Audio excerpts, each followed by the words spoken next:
Welcome to Deep Look, Ultiworld's weekly podcast about the latest in the Ultimate World.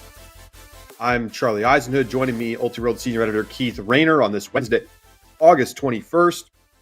Apologies for not being in our regular Tuesday noon time slot. I was traveling yesterday, and I'm down in Virginia for the Disc Golf World Championships.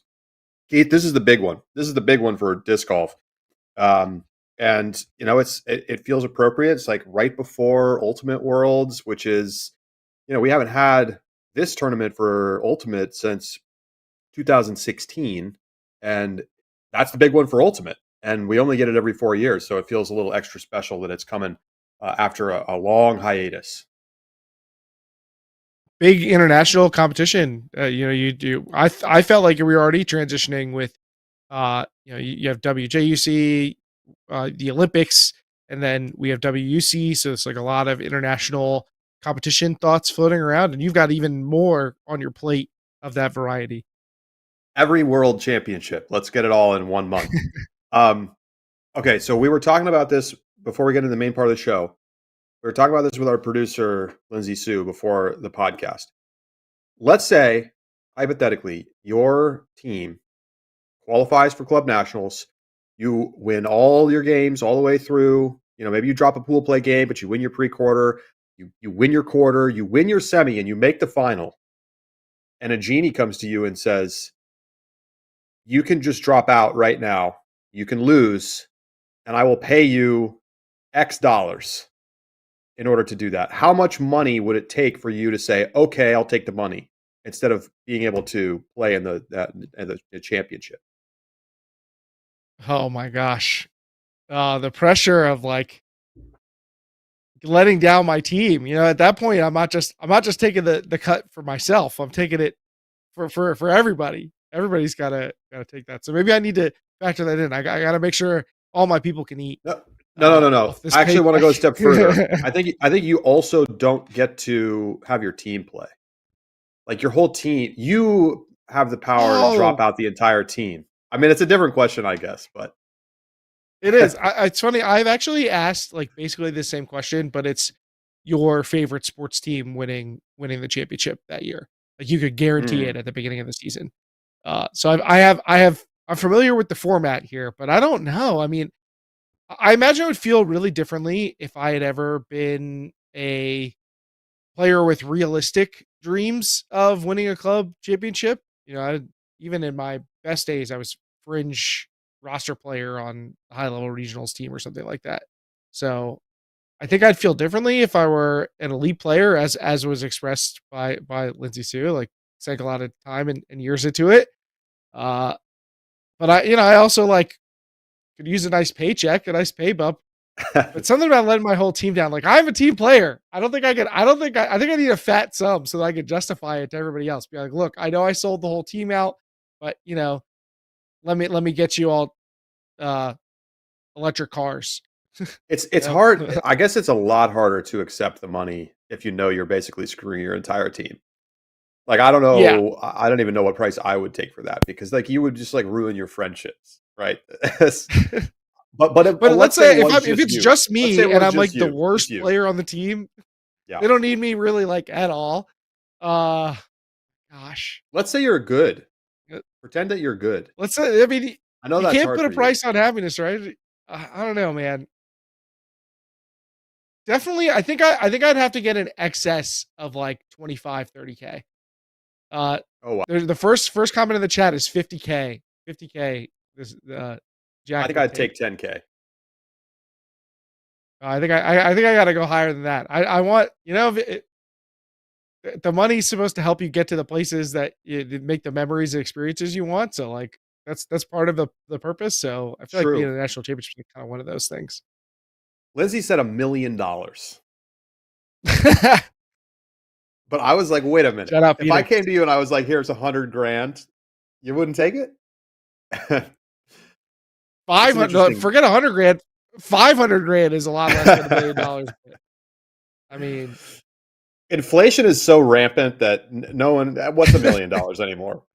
All right. Well, please give us a like and a subscribe if you're watching over on our YouTube channel, as we do this live every single week. And If you're listening on a podcast app, give us a review wherever you listen to it. It's time for our tradition of the week.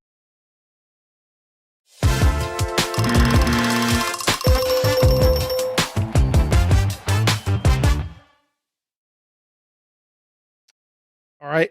This week's trivia question of the week, we are going to the UFA. It's championship weekend. And so I dug back through the annals of UFA history back into the AUDL days. And I went through and I found which team has lost the most in the divisional finals and beyond. So championship weekend, but even before it existed, most teams that have lost the most in the divisional finals and beyond. Which team has lost the most games in that scenario? You're saying prior to championship weekend existing, if you made the top 4, if you made semis and you lost. Yeah, if you made the semis, then and you lost. Okay. I don't think they had semis the first year. Maybe they did, but correct. I couldn't really figure that out. No, I don't think so. I don't think so. I think it's funny that you said like back into the AUDL days, as if that wasn't just literally last year and every other year of the league. Yes, that was a joke. Okay.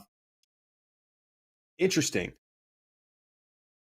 I think I'm trying to think of like who made those Final Fours a lot over the years and then like didn't win much. And I think my answer is Madison. That is correct. And I think this is the first time Charlie's just snapped off the correct answer. It is the Madison Radicals, who by my count have lost 5 times in that scenario, exceeding the runners-up, which are Toronto and New York, who've each lost 4 games in that scenario. Madison with 5 losses. They won't have a chance to fix that up this weekend, but maybe someone from the Central can avenge them. So hang on, you must be counting the divisional weekend as well, right? Not just championship weekend? I don't think so. I mean, I went through and has New York been and lost 4 times the championship weekend? So they lost. Well, so they lost in 2021, obviously, in the final. Yeah. New York lost to Dallas in the semifinals in 2018. They lost to Toronto in the semifinals in 2014, I think. Oh, like and the early in 2013 years. as well. Okay. The super early years. Got it. That makes sense. The very early years. That makes sense. Okay. Yeah, Toronto was my next guess, so that's a good one though. Unfortunately, Madison not making a championship weekend this year. We will be talking UFA a little bit later in the show. But first we got to talk about the Elite Select Challenge, which kind of solidifies for the most part the bid picture for the rest of the season. It happened in Indianapolis this past weekend. Keith, I don't know where you want to start. It was certainly an interesting tournament. A lot of topsy-turvy results, craziness, especially, I mean, in every division, but mixed day one. There was some wild stuff going on. So where do you want to start? I mean, we might as well try and tackle the mixed division, which not that I felt totally secure in my picks coming in to the tournament, and I'll let you know that Edward made some picks on your behalf. But that never goes well. It was a bit of a surprise. I'm sure he did bad. Yeah, he's too crazy, even for this crazy Elite Select. Yeah, it would have been tough to pick. I mean, he had rally over noise. That's not what happened. Noise did do pretty well. Not what happened. Both teams got blown out in quarters. Well, let's talk about it. So Dragon Thrust wins the tournament 11-7 over Sprocket. A nice result for Sprocket on the weekend. But it was not an undefeated weekend for Dragon Thrust, despite the fact that they came in as the kind of the heavy favorite, I would say, and the 1 seed. They looked like they were on cruise control, and then they dropped a game in pool play to Tower 11-9 in the last round of pool play. And so ultimately Tower won the pool because even though Tower had lost previously to Chicago Parlay, that win was enough to get them over the top, and Parlay lost their other 2 games. I don't know what was going on in that pool. Can you explain that to me? No, I mean the our Discord was already like, what's happening in pool A? I mean, even across all of pool play, the only team to go undefeated was Sprocket, and the only team to lose all their games was CLX. So it was kind of like this in almost every pool. Every pool featured multiple teams with the same record at the end of pool play. And it was a weird Saturday in particular. Noise won Pool B over Rally. Mixtape winning in a three-way point diff situation against over Shine and Mischief. And then we get into the bracket, and it doesn't really get any less crazy. You know, I think it probably results went a little bit more to expectations. Although I think the way that Tower ended things on day one, I thought that maybe they were going to make the final, but they lose 15-14 to Sprocket. So not quite sure what to make of this Tower team. I mean, they seem like they could be a legitimate threat to go through to with that second bid in the Southwest and to make nationals this year. Well, that I feel pretty confident. I think that when we saw their roster before the year, and then we've seen the results that they put up, like after last year, I think it was clear they were going to be a threat in the Southwest. But I think that what I'm taking away from this is that they're not necessarily that consistent, right? That lost to For parlay, sure. like you can picture That's swapping that's a in horrible loss. a team like any of the Southwest challengers to be right. Like that could be that game at regionals that all their towers on the opposite side of last year.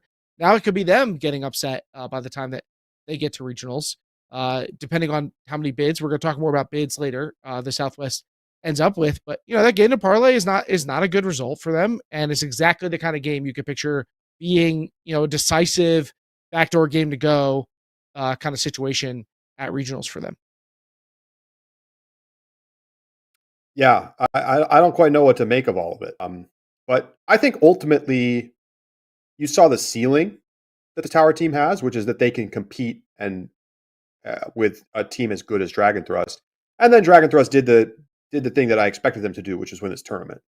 Um, I'm disappointed that Edward did not pick Dragon, the obvious favorite. I'm sure you picked Dragon, Keith. Did you not? I did pick Dragon to Yeah. win. I had them over Mischief though, so I Yeah. put I I put my mean, faith in Mischief, who went 2-1. And I think had a decent showing. They lost one game all weekend, and it was to Shine in the opener. So, I mean, I feel like I wasn't that far off, but yeah, it's kind of brutal to go 5-1, not make the bracket, and finish in ninth place.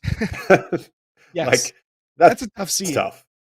Yeah, it's a very tough scene. It's not like they got killed, right? They lost 15-12 to Shine. That's not normally going to lose you a point diff three-way tie. But that's what happened. And then Overall, though, I feel the like it was team a that the decent team that weekend for Mischief. I do too. The team that surprised me, I think, was Sprocket. They had gone to Pro Elite and gone 3-3.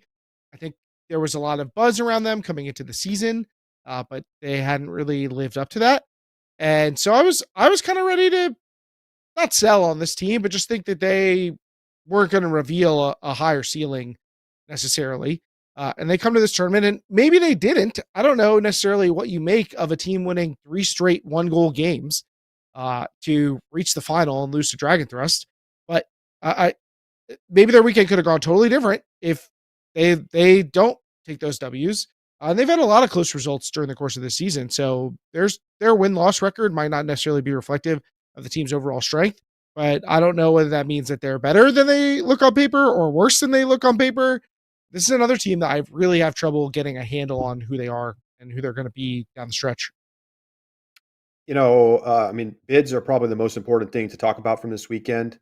Mixtape doing themselves some big favors by playing pretty well. They climb up into bid range for a fourth bid for the Northwest. That was basically what they had to do. And Slow climbing up into two spots. So now the Northeast is looking at four. And that kind of comes at the expense of the Mid Atlantic Rally dive bombs out of, I think, the eighth place spot to 20th. And so Mid Atlantic down to one bid. Tough times if you're Rally. got to be frustrating for Amp, who's kind of held up their end of the bargain this season in a year when there was all this Rally talk, and maybe there were some people who even thought Rally might be the superior team in the MA. That maybe even Amp shouldn't be the favorite. Well, Amp's done their job, but Rally has not held up their end of the bargain, and now we're going to potentially get a really interesting regional clash. And the season is not over for the bid bubble, because if you take a look at where things stand right now, you've got Slow and Big Rig sitting at 1,761, and these are the unofficial rankings. I don't know if we have. Did USAU drop the updated rankings yet? I'm checking right now. Yes, I they don't sure believe did. so, but we can They check. did. Oh, they did. They just. I think they just dropped them. Yes. So Big Rig 1767, Slow 1767. These are your official rankings. Shine is only 5 points back of them at 1762, and then Spoke out of the Northwest is at 1761. Spoke has enough games to get in, and so like what happened the Pro Championships is going to decide those bubble bids between probably those four teams right there. So I believe Slow is going to Pro Champs. I need to double check the list, and I will do that. I'll do that right now. But yeah, it's considering that even second order effects could swing a couple points here and there. Like nothing is settled yet from a bid standpoint. This feels like the most unsettled of the divisions to me. Big shocker. Slow, Shine, Rally, all going to be at Pro Champs. And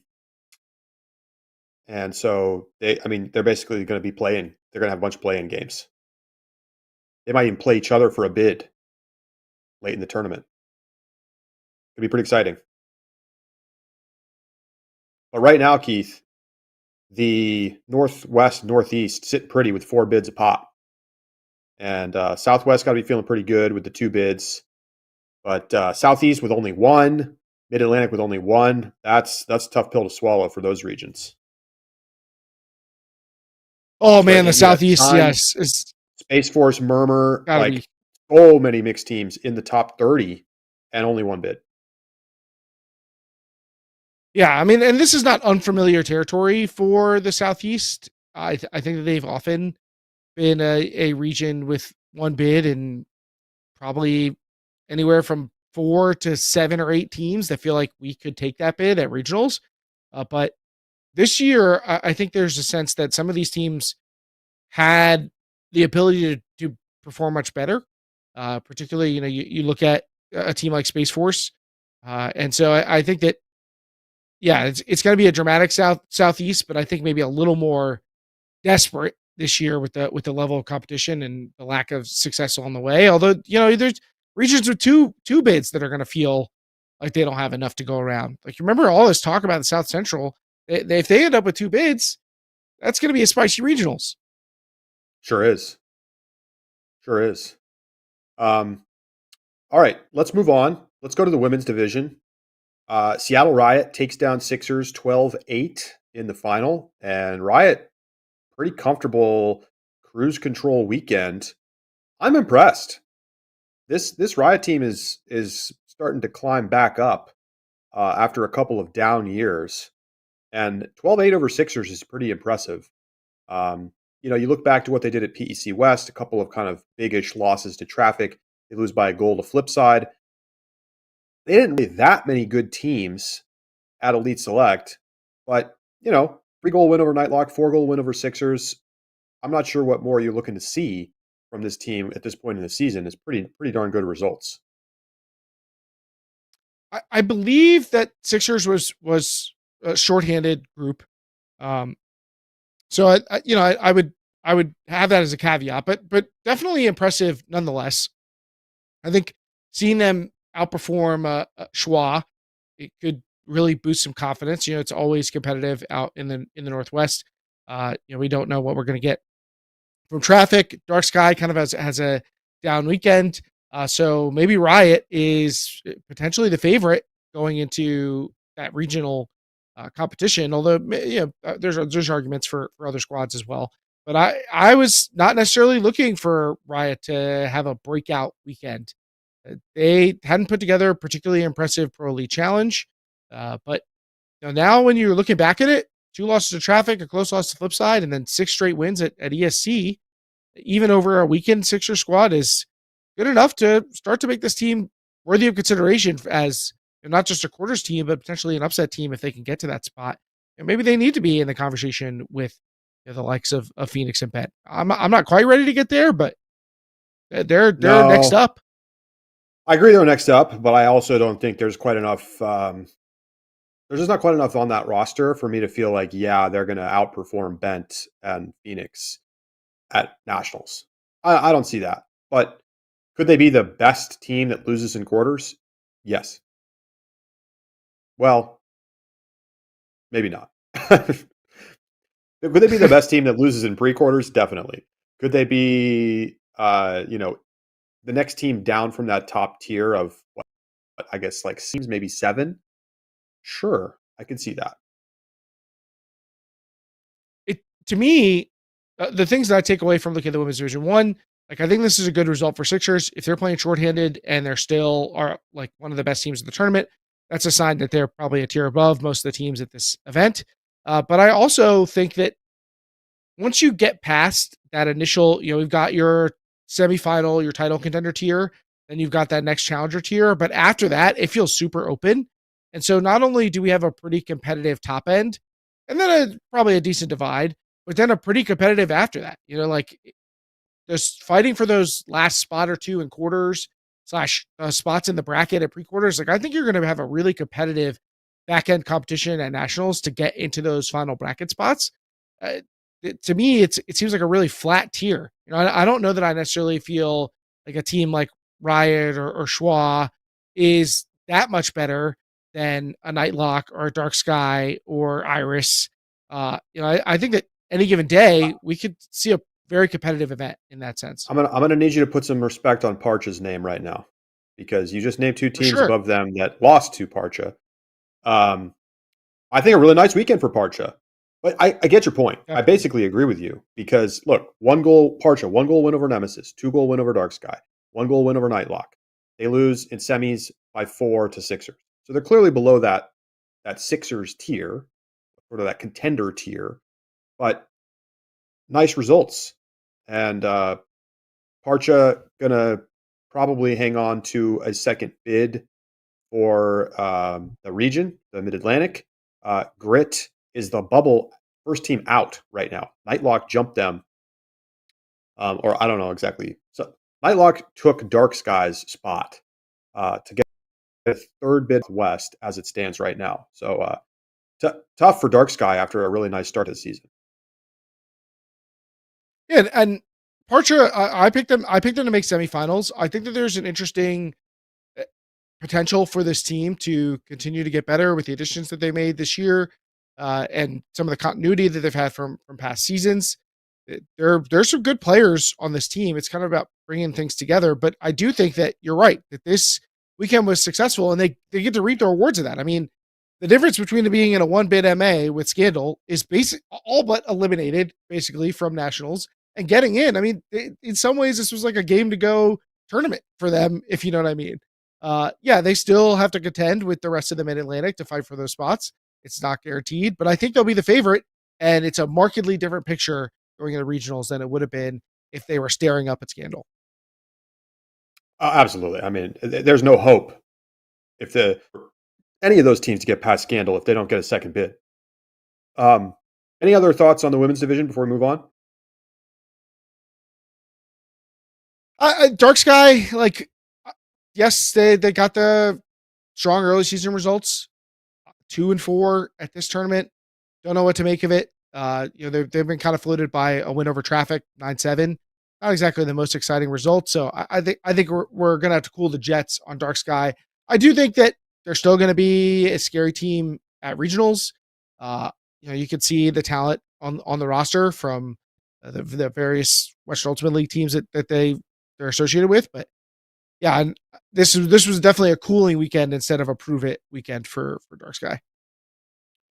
Let's move to the men's division. Much like Riot being back up, Sockeye looking a little bit back up. They have a pretty comfortable weekend at ESC. They go undefeated. They beat Double Wide 15-11 in the. They also get wins over Furious and RDU. Um, Overall, just you know, looking like a team that's going to be back at nationals. I mean, let's start with that. You look back at PEC. They drop a game to Revolver. The only really kind of bad loss on their whole season is losing to Condors on day one at PEC. Other than that, they avenged that, by the way, next day by an 8-goal win. Other than that, they've kind of looked the part of a team that's back in the pre-quarters quarters conversation.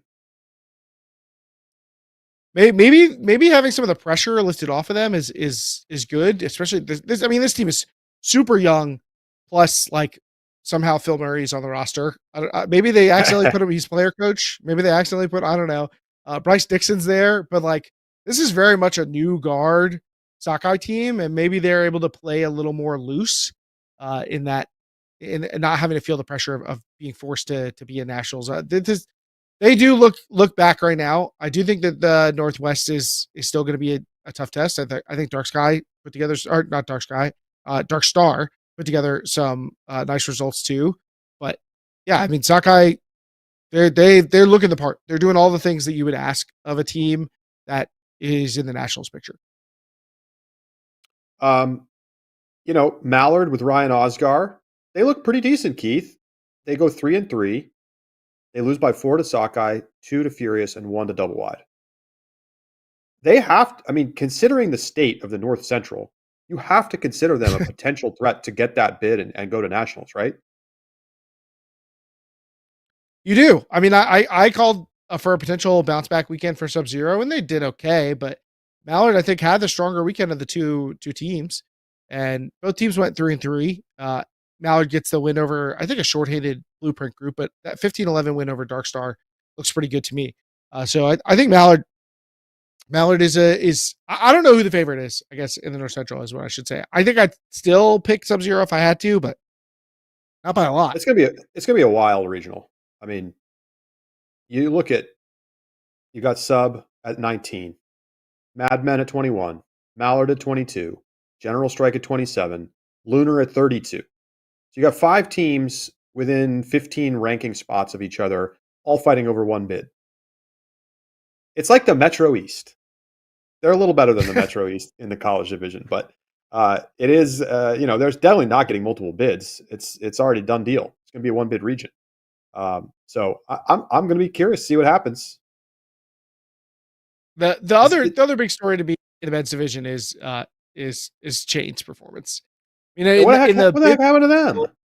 In the Bidwatch article, it was basically like Chain's secure unless they have an absolutely disastrous weekend, and it wasn't absolutely disastrous enough to lose their bid.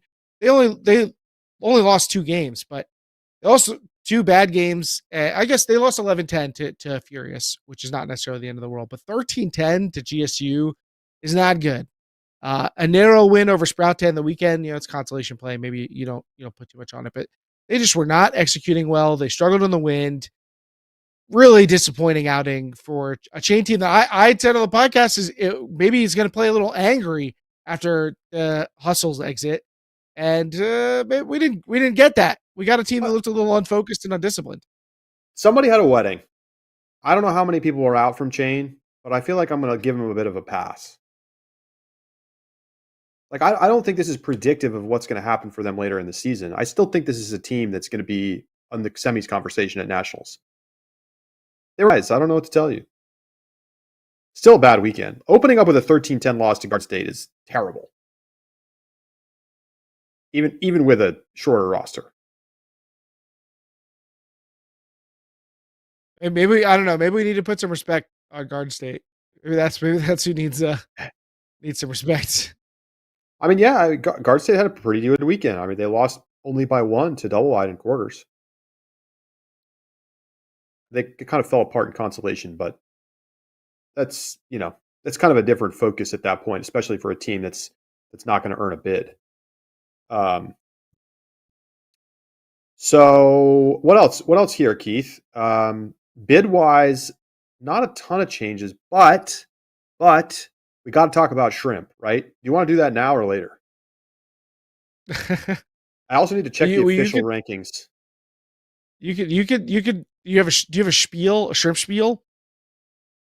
Do I have a You spiel? can't eat mollusks, but shrimp are on the menu, Shrimp's right? good. It's crustaceans. Yeah, Yeah. I can eat shrimp.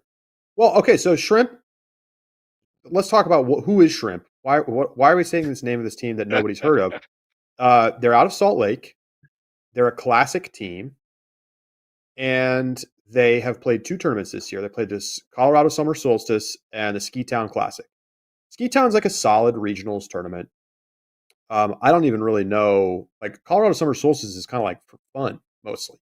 Um, and they've only lost one game. They lost 15-14 to a team called parentheses washed close parentheses, which has some pretty good players on it. I don't even know what the heck that is. Is that a Masters team? I have no idea.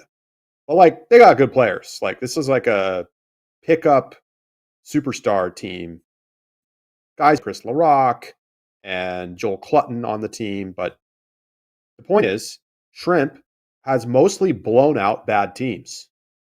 They're pretty good. Like there's some of the really top Salt Lake guys on the team.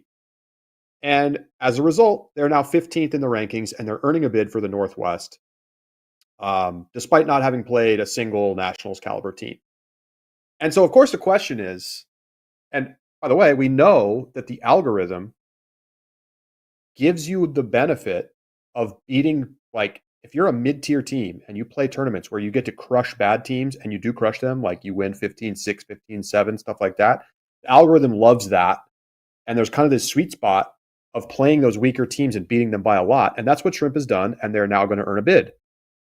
Do you feel okay with that happening? Or is this further signs that we need to change the algorithm and start change to probabilistic bids or some other mechanism for not allowing teams to kind of get into these bid spots without ever really having to be tested?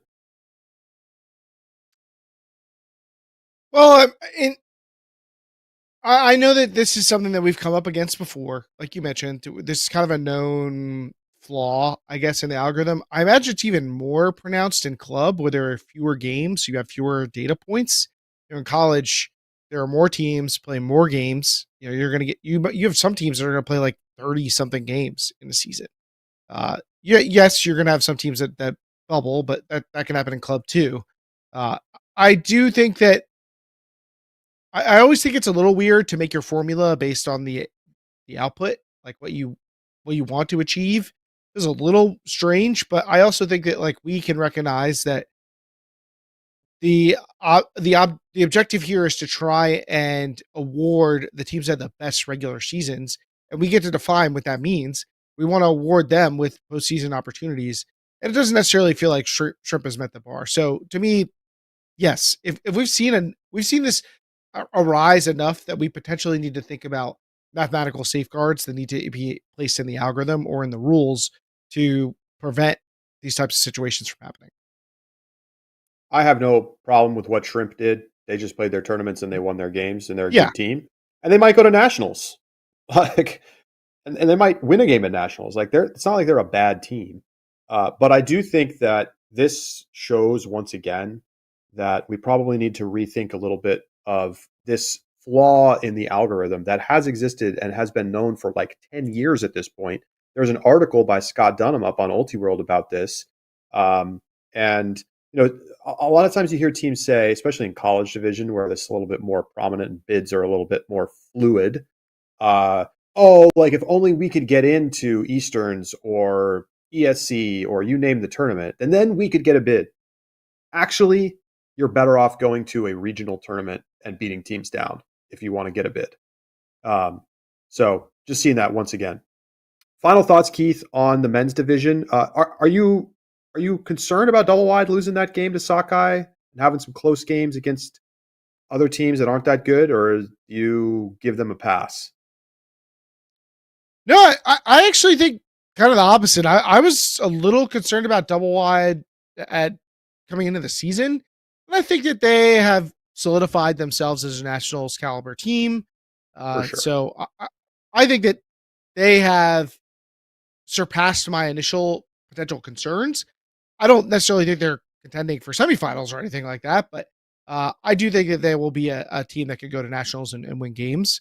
And so to me, that's a good place for them to be in. All right, we're going to take a break. When we come back, we're going to talk about championship weekend, UFA champs coming up starting Friday. We'll be back.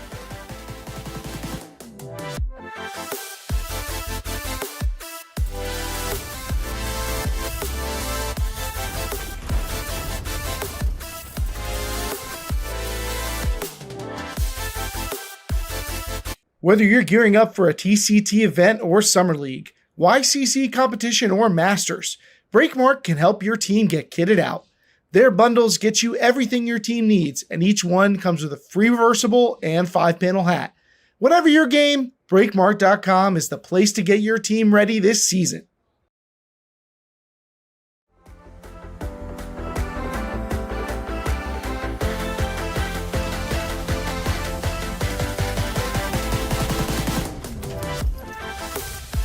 All right. UFA championship weekend is coming up. It's in Salt Lake, but Salt Lake won't be there, Keith. When I know I wasn't here last week to kind of give some takes on last week's UFA games, but I joked in the Discord when Salt Lake lost to Seattle that UFA owners are all in shambles right now. It's tough, man. I'm sure Salt Lake's like a pretty good ultimate community overall. I'm sure they're still going to have fans at these games, but it hurts a lot not to have the home team playing. And they obviously schedule these venues with the thought that the home team will have a pretty good chance to make the game, make the weekend. And Salt Lake not making it. Brutal. It's not great, especially in a year when there was so much positivity around Salt Lake. Instead, they're going to be watching, and they had their fair chance. I mean, they had a shot and couldn't deliver. So it's going to probably not just be disappointing that they won't be there, but it might even feel a little like it stings. It still hurts. Yeah. So we're ready to go. We've got DC taking on Minnesota. We've got Seattle taking on Carolina. Let's take each game in turn.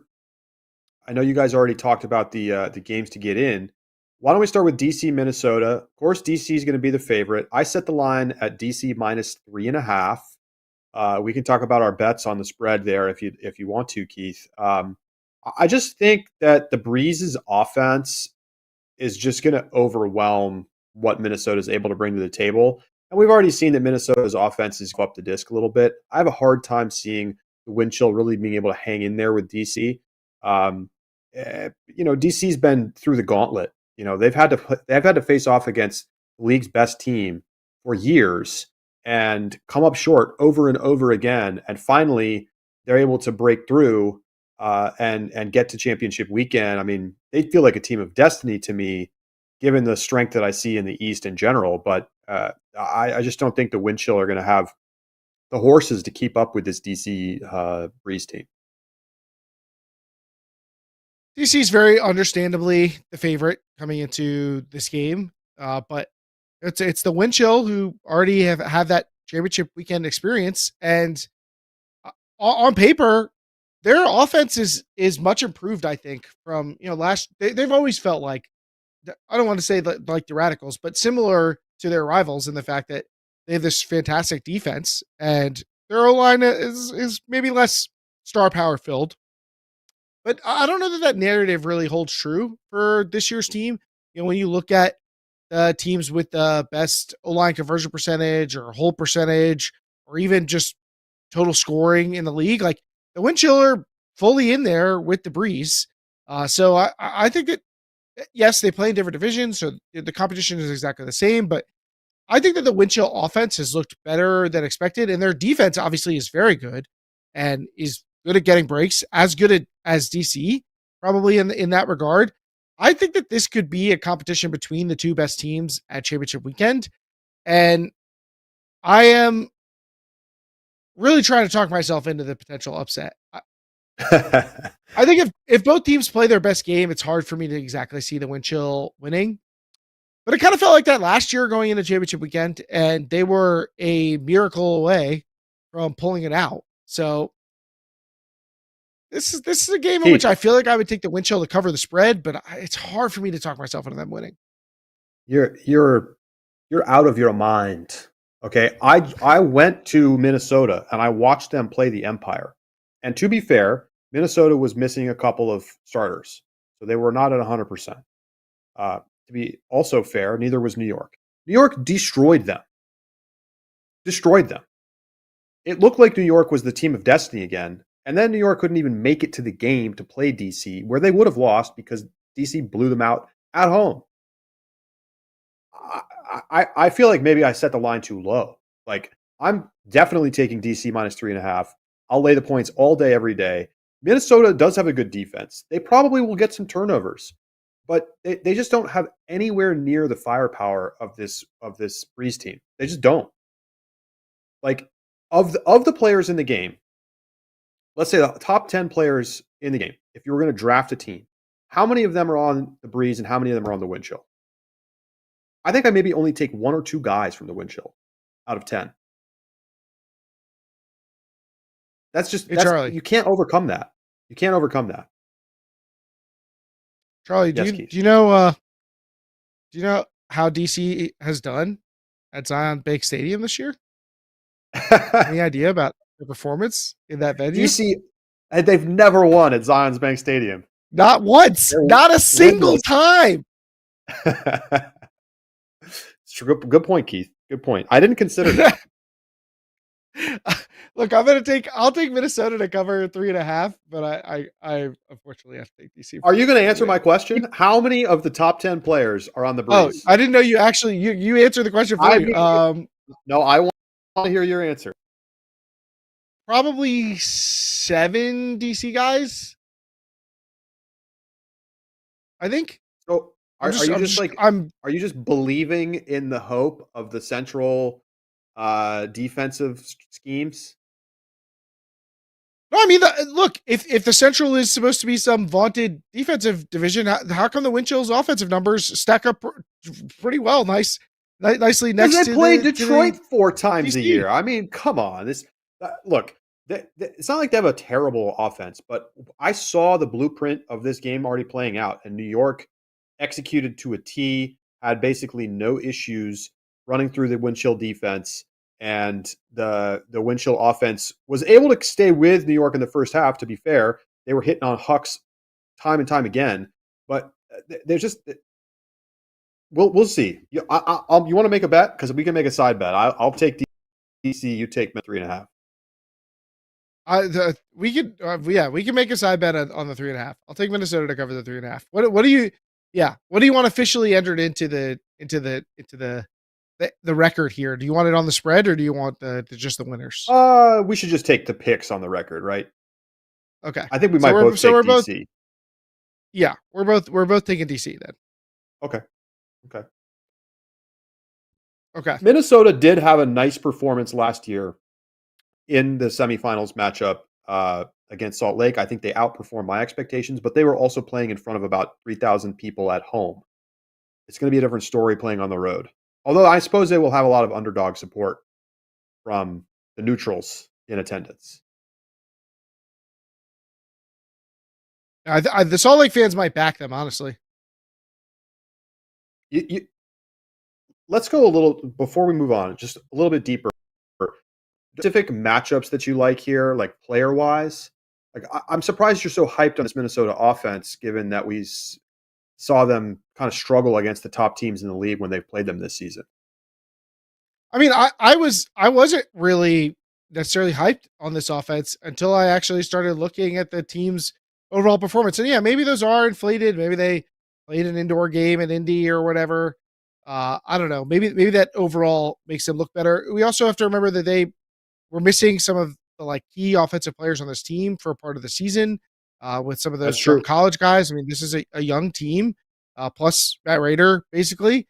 I think that when I look at this team overall, I see the recipe. Like, obviously, it's going to be their defense that defines them. Like, I don't think we have to have any illusions about that.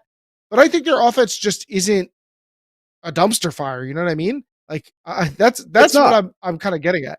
They're It's going to be not. a competent offense. They've got They Bevon. they are. Uh, they've got Gordon Larson and Dylan Yep. DeClerc. Like, they've got guys that could go out there and score, and that's on top of Will Brand and Matt Rader. So I'm not necessarily thinking that their offense is going to have trouble showing up, especially because they have championship weekend experience. Yeah. All right. All right. Yeah, I think the case for them to cover the spread or maybe to win is to have their offense play basically a flawless game. Their offense had 10 turnovers against Madison in the previous round. That's not terrible, but it's not great.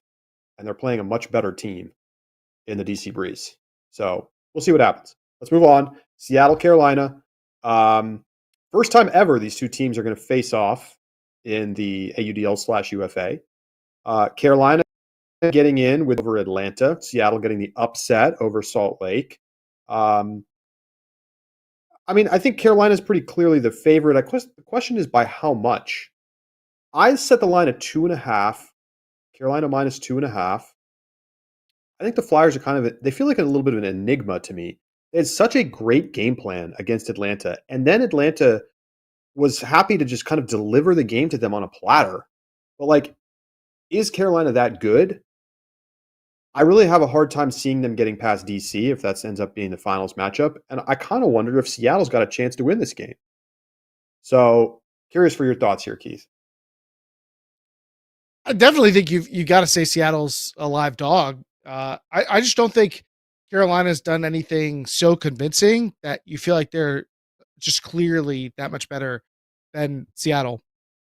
I mean, yeah, that Durs can go off. I think Alan Laviolette had a good game in the previous round, but I think that having to go. I'm curious what Lucas Ambrose is going to do for Seattle. Is he going to have some time matched up against Durs? Because I think that could be a really explosive matchup. You just basically have to count Ambrose in for getting a block every game, a crazy one at that.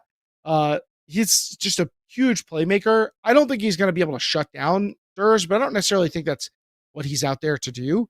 But if we do get that matchup, I think it could be one of the defining one-on-ones of the game because it does feel like Durs is so vital for that offense. Yeah, Carolina should be the favorites, but this feels closer to a pick'em to me than it does a 3-goal spread or something like that. And that's I know I've been wishy-washy on Seattle. As soon as I get off the train, they pull out of the station, and it's frustrating. But I'm not that convinced by Carolina. I'm not either.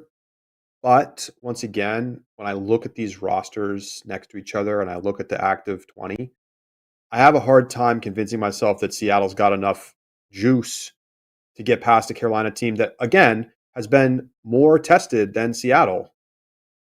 Seattle was like kind of playing in a very weak overall division that doesn't play a ton of defense, with the exception of Lucas Ambrose, who I think is fantastic. But like overall, like these West teams don't tend to do that well when they go to championship weekend. It's been a long-standing pattern.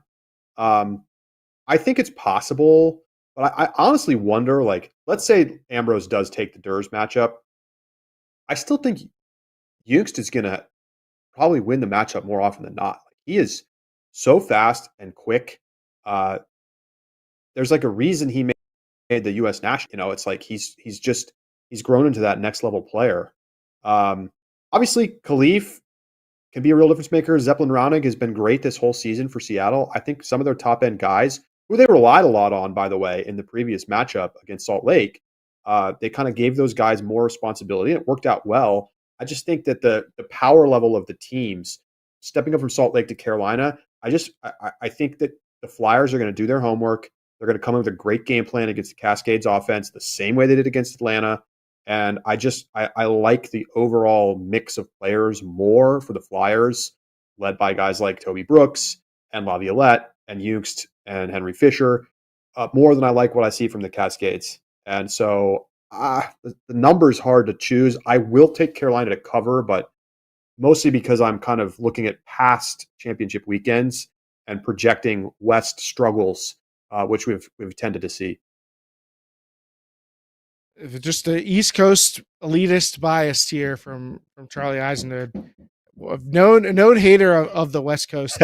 I do think that it's a little promising for the Cascades that it like didn't feel like they just had to ride Khalif El Salam and Zeppelin Ronig for success. Like other people stepped up. They're getting big performances from Spencer Lofink and Christian Foster and Mark Munoz. I think everybody kind of knows what Garrett Martin and company can bring to the table. Aaron Wolf, this guy from Germany they dug up, has been awesome. I think it shows the Cascades have a little more multiple angled attack. But I do think you make a great point about the coaching and game planning of Carolina. Like this is their strong suit. They've had extra time to prepare. And so I do think that that's a big tick in their favor. And that sort of thing probably combined to their experience as a team and strong coaching, I think is going to lean me towards them ultimately, as much as I would love to be able to pick the upset here. Yeah, I think part of it also is just like I think that the Carolina defense, defense, Carolina team overall is a little bit deeper than Seattle, and like the bottom, third of the Cascades roster is not doing much for me. So these things all kind of add up, small marginal things like that. I feel like just add up to Carolina being the team that I like to advance here. In the final, give me DC all day, every day. I think this is the Breeze's year. I think I'm with you there. I think I'll take DC over Carolina. I think we're for subscriber, so our sub bonus. We're gonna do some prop bets. Got like a little bit of like what you would do for the Super Bowl. Got some prop bets is to make your picks on a little sheet that you can make your picks for what's going to happen here at Championship Weekend. Jacob Blackman in the chat says, if you need Ambrose to get blocks, then you got to put him on Toby Brooks or Terrence Mitchell rather than Durs. That might be true. Maybe you try and put somebody else on containment duty and then let Ambrose try to go out and create turnovers elsewhere. Who's got the speed to take away Durs? He's too good. Like I just feel like you're wasting your best defender on him.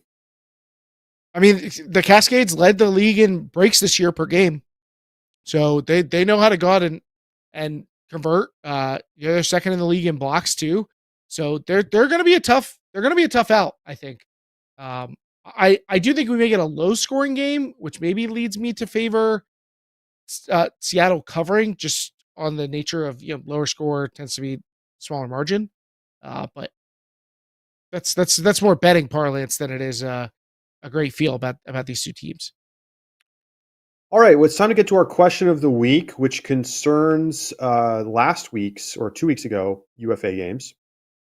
We watched Carolina run out the clock for like 4 minutes against Atlanta with a small lead, and they were able to just burn away the rest of the time in the game despite some close calls and ice it. And there's been a lot of discussion both in the Ulti-World Discord as well as elsewhere online about whether this should be allowed to be a strategy that is viable or if there need to be rule changes to prevent something like this from happening.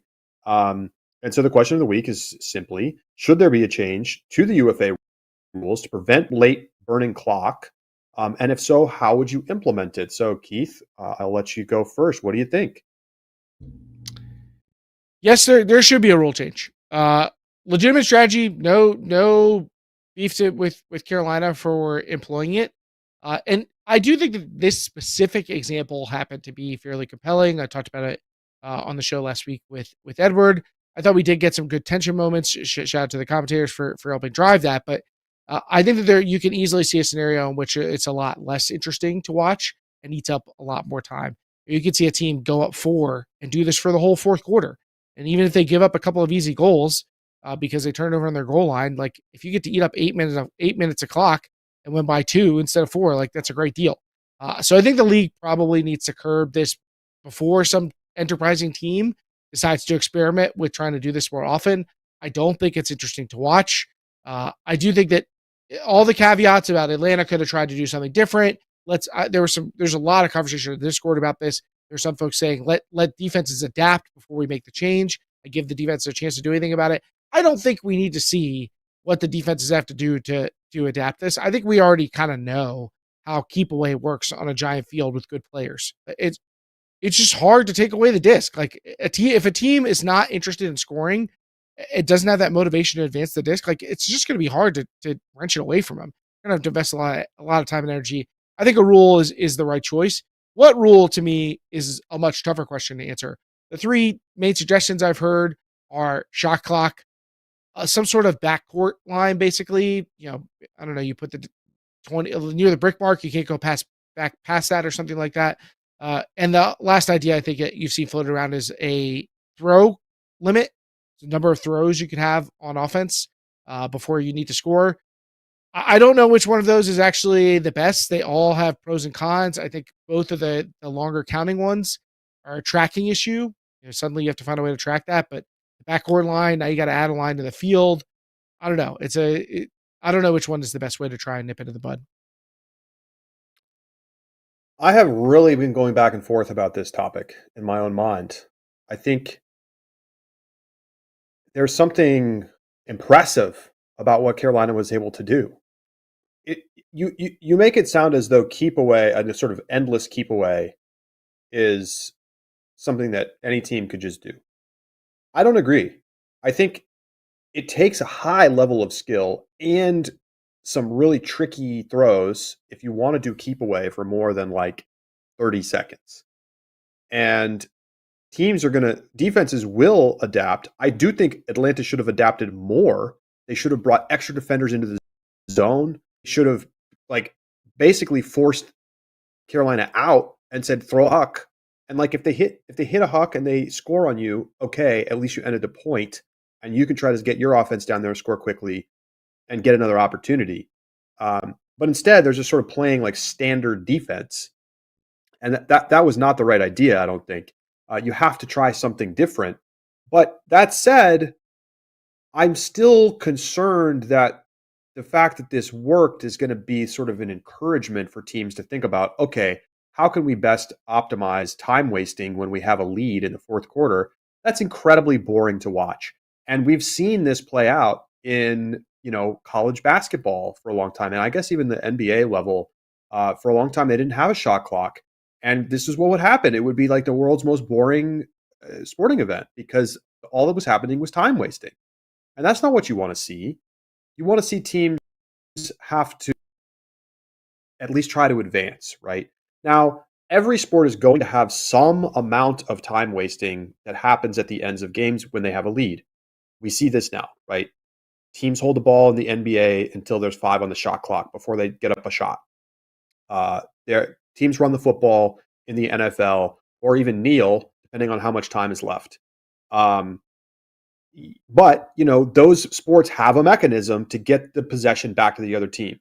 It's downs in football, it's a shot clock in basketball, and you can name this across the board, right? With a possession-based game like Ultimate, I do think that it would make sense to try to implement something, but I will tell you right now, shot clock will never work. It will not work.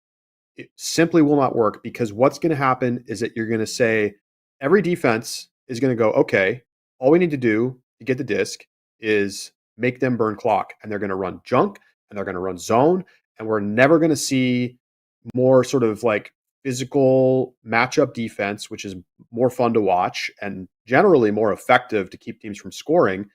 And it's going to be worse than not having a shot clock, right? 3 minutes of time killing at the end of the game at least has an interesting component to it. Endless zone and junk points and like slog fest is horrendous to watch. So I think you just have to go with the half court line. You put a line in midfield. Once you cross the line, you can't go back. It's not that hard. It shrinks the field at a certain point, And yeah, are you going to see teams implement traps and things when players catch the disc on the near side of the line? Sure, you are. But that same thing happens in basketball, and it's fine. Like teams will have to adapt the same way they've adapted to double teams, traps on the sideline, and other circumstances. But as it is, I do think if a team wants to burn clock and they want to try to stay in their own half the whole time, you're shrinking the field. So then there's like this incentive to try to push them across the line and then trap. I think it's much more strategically interesting. It's also simple to implement. Everyone can understand it. If you're trying to do a throw counter, like someone's got to be sitting there tracking the throws. Yeah. That's also a terrible idea.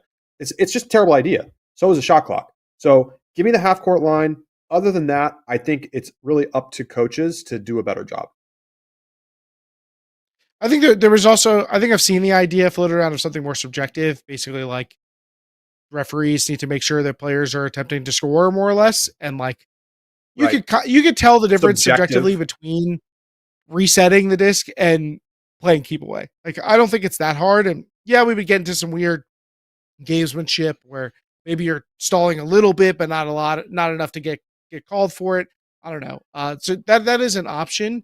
I think for me, I probably agree with both you and TD in the chat saying that backcourt's probably the easiest to implement.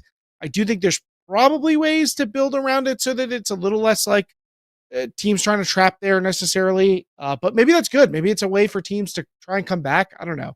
I don't think that the methodology of the shot clock really makes a ton of sense to me as far as like how you would implement it. And I agree. I think you make some great points about what it might lead to. Even if you did a long shot clock, like 90 seconds or something like that, that still might not necessarily solve the problem. But it is something I think that you're probably going to see the league address. I don't know that they're going to let it stand, especially with all the conversation about it. Hey, here's a thought. What if they just made the field smaller? Like, aren't we just going through all this to then be like, wait, maybe they should just have a 40-yard wide field? Wouldn't that work? Okay, wait. Yeah, it would. What if instead of a shot clock, there was a field clock? As time progressed, the field got smaller and smaller until you were like, yeah, yeah. We need zones. We need zones. The collapsing zones.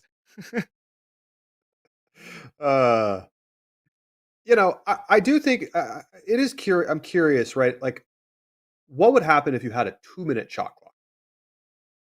Enough that it basically never comes into play, but that it would prevent this scenario from happening.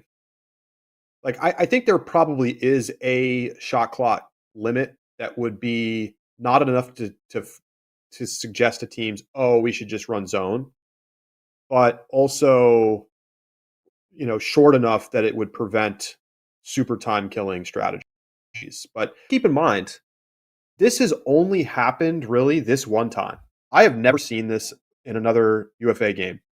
I've never seen a team burn like 3 minutes of clock at the end of a game with 1-goal lead, right? It's not like they were up big. I do think that like we should maybe just tip the cap to Carolina and say, let's watch and see what happens next season. And if it's still a problem, then maybe we need to address it.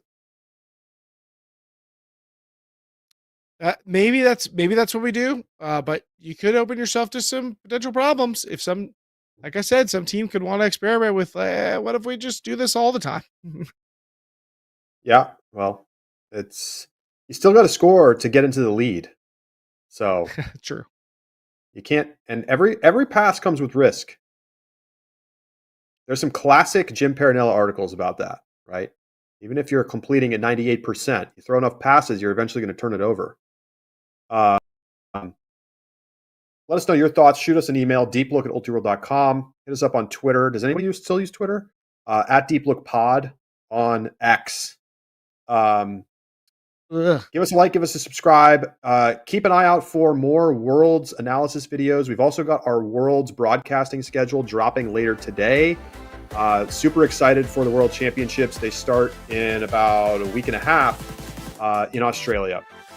For Keith Rayner, I'm Charlie Eisenhood, signing off from this edition of Deep Look. Join us for Prop Bet Madness in our subscriber bonus segment for the UFA Championship weekend. Peace.